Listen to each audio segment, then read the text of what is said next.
An engagement party buzzed in the dead of night. Crystal chandeliers cast a dazzling glow across the main hall, illuminating a throng of wealthy guests and a press corps clamoring for photos.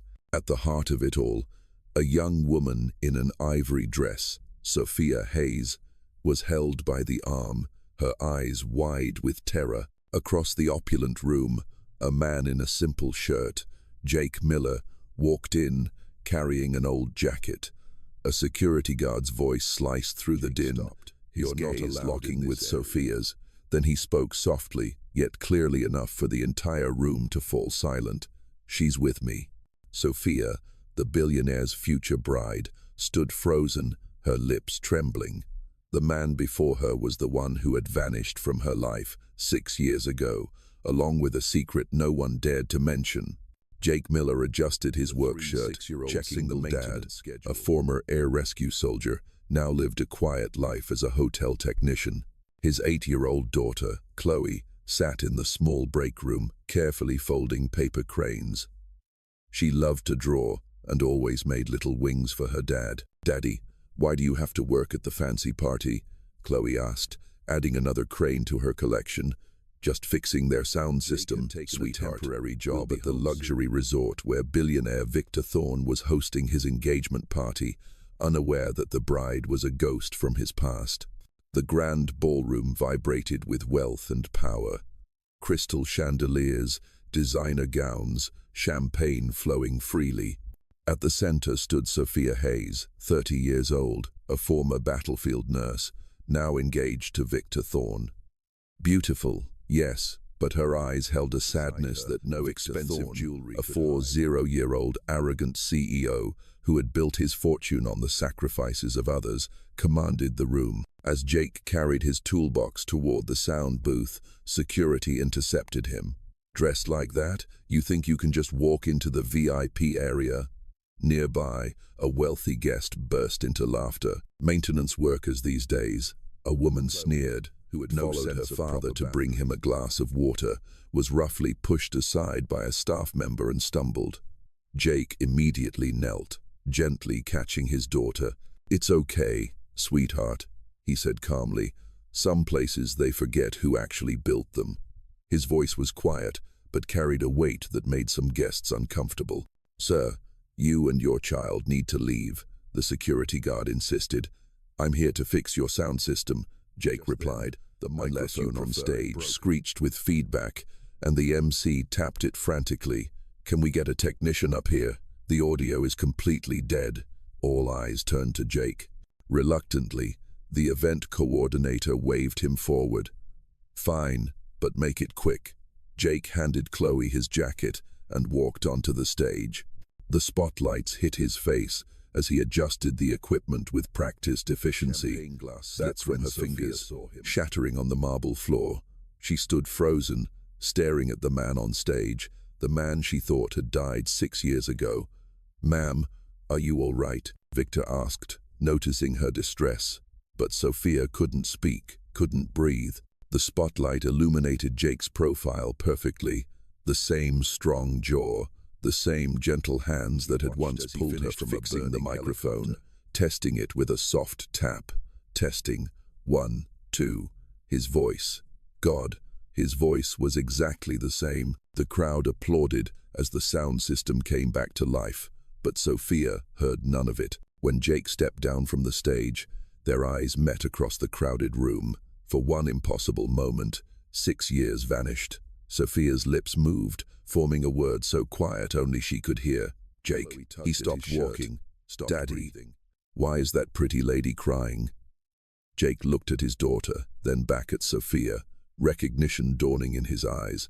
The woman he'd saved, the woman he'd loved, the woman who'd disappeared from his life without explanation, standing there in a wedding dress, about to marry another man.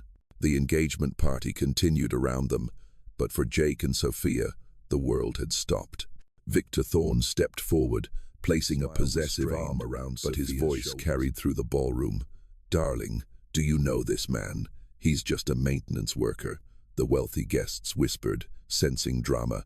"A former nurse marrying a billionaire, and now she knows some repair guy. One socialite murmured loudly. "How interesting," another added with a smirk. Sophia opened her mouth to speak, but Victor's grip on her arm tightened. "Don't embarrass me," he hissed in her ear, quiet enough that heard the tone, even if not the words. He looked directly at Sophia, saying nothing, but his eyes asked a silent question. "Are you okay?" Chloe stood beside her father, clutching her paper crane tightly. She watched the adults treat her daddy badly and didn't understand why. Security moved closer to escort them out. "Sir, you've done your job. Time to leave." "Yes," Victor called out loud enough for everyone to hear. "We don't need any more disruptions tonight." A reporter in the corner started recording with her phone, sensing a story. Jake knelt, hugged Chloe, and started walking toward the exit. He wouldn't cause a scene, not in front of his daughter. But just as they reached the door, sparks flew from the main electrical panel. The lights flickered ominously. A small fire erupted from the lighting rig directly above the stage, right where Sophia was standing for photos. Nobody reacted fast, sprinted across the ballroom floor. Years of rescue training kicked in automatically. He reached Sophia just as a burning cable was about to fall. Without thinking, he grabbed the live wire with his bare hands, redirecting it away from her. The electrical shock sent pain shooting up his arm, but he held on until Sophia was clear. The ballroom erupted in chaos. Guests screamed, security scrambled, but Sophia only had eyes for the man who had just saved her life. But he was checking her for injuries. "Are you hurt?" he asked, his voice gentle despite the pain. That's when she saw it, the tattoo on his wrist, now visible where his sleeve had been burned away. R47, the same tattoo she'd seen in nightmares for 6 years. The same symbol she'd described to reporters when talking about the people who saved me. "Oh my God," Sophia whispered, staring at the marking. R47, his face red with anger. "What the hell is R47? That's the unit that was disbanded for breaking protocol." Jake slowly stood up, looking directly at him. "No, we were disbanded for saving people without asking permission first." The crowd had gathered around them, phones recording everything. "You don't understand," Sophia said, her voice shaking. R47 was the helicopter rescue unit that pulled civilians out of the embassy bombing, Victor snapped, and it was a disaster. People died because of reckless soldiers. People died because someone cut corners on safety equipment, Jake replied calmly. "We saved who we could with what we had." Sophia was crying now, memories flooding back. The helicopter crash. I was trapped in the wreckage. Someone pulled me out before the fuel tank exploded. She looked at Jake's burned hand, then at his face. "It was you afterward, but they said everyone from R47 was either dead or classified." The ballroom had gone completely silent. "I remember your voice," Sophia continued, tears streaming down her face. "You kept saying, 'Stay with me, stay with me,' while the building collapsed around us." Jake's jaw tightened. "I told you to forget about me, to forget about that night. How could I forget the person who saved my life?" Victor was getting desperate. "You're imagining things. The stress of the wedding." "No," Sophia said firmly, pulling away from him. "I know exactly who saved me that night, and I know why I could never stop thinking about him." A reporter in the crowd spoke up. "Excuse me, but are you saying this maintenance worker is actually a war hero?" "He's the reason I'm alive," Sophia said simply. Chloe had been watching everything, confused but protective, she said in her small, clear voice. "That's what daddies do." The crowd looked down at the little girl, then back at Jake. Some of the wealthy guests who'd been laughing at him earlier now looked ashamed. But Victor wasn't finished. "Even if this is true," he said loudly, "that doesn't change anything. Sophia is with me now. We're engaged. We have a life together."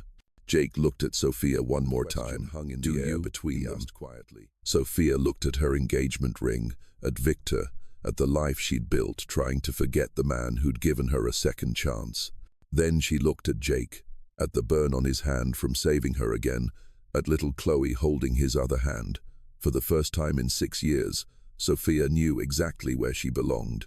The cameras kept rolling as the truth began to unfold. A security guard quietly deleted the footage of him pushing around a war hero and his daughter. Sophia stared at the R47 tattoo on Jake's burned wrist, her hands trembling. R47. My God, that's really your unit code. Victor stepped between them, his face flushed with anger and desperation. This is insane. That unit was disbanded for criminal negligence. They caused the explosion that killed dozens of people. Jake turned to face him. We were disbanded because we saved people without following proper channels. We pulled civilians out while politicians argued about jurisdiction. The crowd pressed closer, sensing the truth was about to explode. Sophia couldn't stop staring at Jake. You disappeared after that night. I spent months trying to find you. The military said all R47 personnel were either dead or classified. They told me you died in the hospital, Jake said quietly. Said the injuries Sophia countered, but I kept thinking about what you said to me in the helicopter. Stay with me. Don't give up. It's what kept me fighting. Victor was getting frantic. Sophia, you're confused. The trauma, the medications. I'm not confused. Sophia snapped, her voice carrying across the silent ballroom. I remember everything.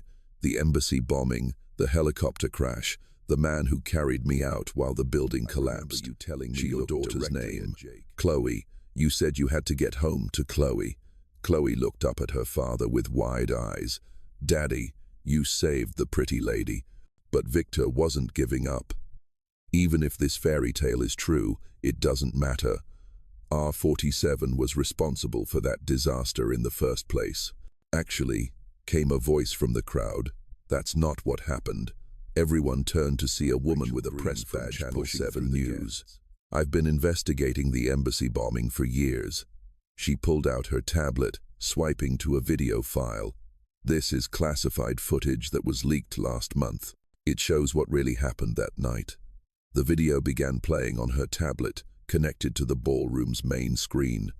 Grainy security footage filled the wall. The timestamp read 6 years ago. In the video, they could see the embassy compound. Smoke everywhere, hovering dangerously low near the burning building. That's an R47 rescue chopper, Rachel explained. They weren't supposed to be there. They disobeyed direct orders to attempt this rescue. The crowd watched in silence as figures rappelled from the helicopter into the smoke. The official report blamed R47 for the explosion, Rachel continued. But this footage shows the truth. On screen, a figure emerged from the building carrying an unconscious. You could see him struggling against the flames. That's you, Sophia whispered, looking at Jake. And that's me. But Rachel wasn't finished. Here's what the official report didn't mention. She switched to another file. This is internal communications from Thorn Construction Company. They were the contractors for the embassy's recent renovations. Victor went pale. That's safety protocols to save money, Rachel read from the document. They used substandard wiring that caused the electrical fire, the same fire that triggered the gas explosion. The ballroom erupted in whispers. Victor Thorn was the project manager, Rachel continued. He personally approved the cost-cutting measures that led to the disaster. Sophia stepped away from Victor like he was poisonous. You caused the explosion that almost killed me. Explain what? Her voice was rising. That you've been lying to me for 6 months. That you're the reason I needed to be rescued in the first place. Jake stepped forward, his voice cutting through the chaos. The R47 unit knew something was wrong with the building. We'd been monitoring safety violations for weeks. That's why we were in the area when it happened. And that's why you were disbanded. Thorn Construction's negligence. The crowd was turning ugly now. Wealthy guests who'd been laughing at Jake were now staring at Victor with disgust. You let war heroes take the blame for your mistakes, someone called out. Victor was backing toward the exit. This is all circumstantial. You can't prove. Actually, we can, Rachel said, pulling up more documents. Thorn Construction paid millions in hush money, all traced back to your personal accounts. Sophia was crying now, but not from sadness, from rage. How long have you known? She demanded. How long have you known that I was there that night? Victor's silence was answer enough. You sought me out, Sophia realized. You found me on purpose because I was a witness. I loved you. You used me. Anna ripped off her engagement ring and threw it at his feet. You've been using me to make sure I the marble floor, coming to rest near Chloe's feet. The little girl picked it up, studying the huge diamond. Daddy, why would someone give away something so pretty? Jake knelt down to her level. Because sometimes, sweetheart, the most beautiful things can be the most dangerous. Sophia walked over to them, her expensive dress rustling. Chloe, she said softly, can I tell you something about your daddy? Chloe nodded. 6 years ago, your daddy building when everyone else said it was too dangerous. He's the bravest man I've ever known. Chloe beamed with pride. I know. Daddy says being brave means helping people, even when you're scared. Sophia looked up at Jake, tears streaming down her face. I've been looking for you for 6 years, and you've been here all along. The crowd watched in silence with me tonight. Did you mean it? Jake looked at this woman he'd thought was lost forever, then at his daughter, who was watching with the pure hope that only children possess. I meant it 6 years ago, he said quietly. I meant it tonight. I'll mean it for as long as you'll let me. Sophia smiled through her tears. Then say it again, please. Jake took her hand gently across the entire ballroom. He said the words that would change everything. She's with me. Security cameras captured it all. The truth, the revelation, the moment when love conquered lies. And in the background, barely visible, Victor Thorne slipped out the back door, leaving his empire of deception crumbling behind him. By morning, the story had exploded across Billionaire's fiancé. Exposes 6-year cover-up dominated headlines worldwide. The video clips from the engagement party had gone viral overnight. She's With Me was trending globally along with R47, Truth and Hero Returns. Comments poured in from around the world. This man is what a real hero looks like. 6 years of lies finally exposed. That little girl drawing wings around his scar made me cry. Just the small coastal house where Jake and Chloe lived. Reporters knocked constantly, wanting exclusive interviews with the mystery hero, but Jake wasn't answering any calls. Instead, he was in his workshop, teaching Chloe how to fix a broken radio while his bandaged hand healed. Daddy, why won't you talk to the TV people? Chloe asked, carefully holding a tiny screwdriver. Because sometimes, sweetheart, the most important conversations happen. Through the window, Jake could see Sophia standing on his porch. No cameras, no reporters, just her. He opened the door cautiously. How did you find me? I never stopped looking, Sophia said simply. Even when I thought you were dead, I kept your address from the hospital records. She looked different without the designer dress and jewelry. Younger, more like the nurse he remembered, she said, pulling out a manila folder. Documents that prove everything about Thorne Construction, about R47, about what really happened that night. Jake glanced at the papers but didn't take them. I don't need proof of what I lived through, but the world does, Sophia said firmly. The families of the other R47 members deserve to know their loved ones were heroes, not criminals. She sat down on his porch steps, exhausted. Victor's come records this morning. He's facing federal charges for the cover-up. Good. The government wants to reinstate R47. Full honors, back pay for 6 years. Jake sat beside her. And what do you want? Sophia looked at Chloe through the window, watching the little girl work on her radio. I want to understand why you disappeared, why you let me think you were dead. Jake was quiet for a long moment. Because you had a life to rebuild, a career to raise, and no idea how to do it. So, you decided for both of us. I decided to let you heal without complications. Sophia turned to face him. Jake, you saved my life twice. Don't you think I should get to choose who I want to spend it with? Through the window, they could hear Chloe singing while she worked. The same lullaby Jake used to hum during helicopter rescues to keep victims calm. She's beautiful, Sophia said. Good about Chloe. Where's her mother? Cancer. When Chloe was 4, Jake's voice was soft. I promised her I'd raise Chloe somewhere safe, somewhere quiet. Sophia understood now. That's why you didn't want to be found. Chloe needed stability, not a father chasing ghosts from a war. But I wasn't a ghost, Jake. I was real. I was alive, and I was looking for you. The front door opened, and Chloe peeked out. Daddy. She turned the dial, and music filled the porch, an old love song that made both adults smile sadly. Chloe, Jake said. This is Sophia. She's the lady I told you about. The one from my soldier days. Chloe studied Sophia with the serious expression children use when meeting someone important.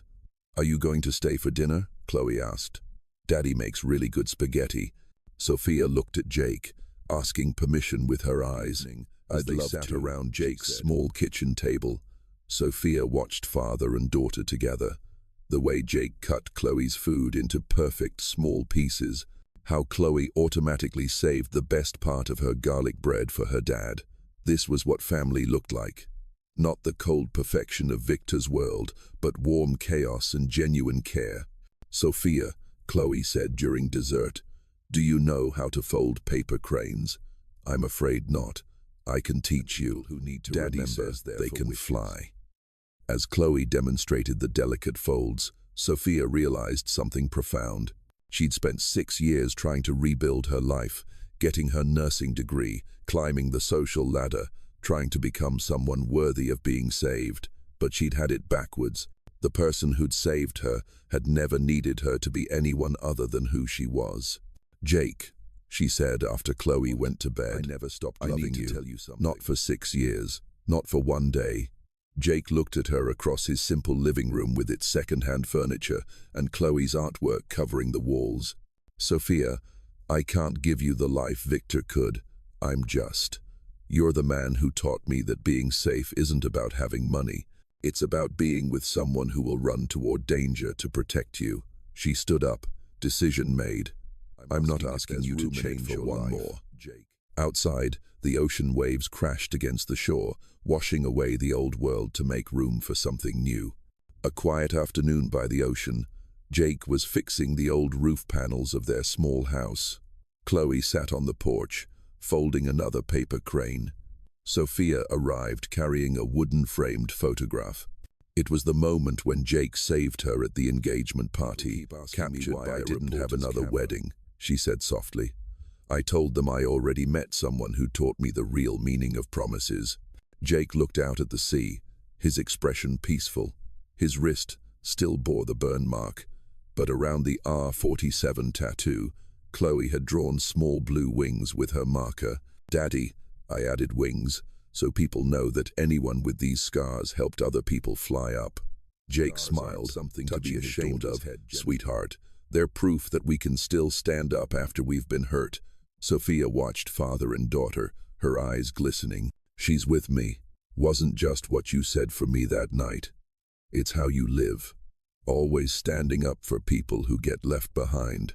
The camera pulled back slowly, golden sunset light spilling across the porch, wind carrying hundreds of paper cranes that Chloe had folded, flying out toward the ocean. Its delicate wings folded tight, still warm from the child's hands. Jake stood up, wiping sawdust from his hands. You know what Chloe taught me, he said, looking at both of them. Sometimes the strongest thing you can do isn't fight back. It's simply refusing to let go of what matters. Sophia nodded, understanding completely. When you said, she's with me that night, you weren't just some people are worth standing up for. Every person is worth standing up for, Jake corrected gently. Chloe ran to both of them, wrapping her small arms around their legs. Are we going to be a family now? She asked, with the direct honesty only children possess. Sophia knelt down to Chloe's level.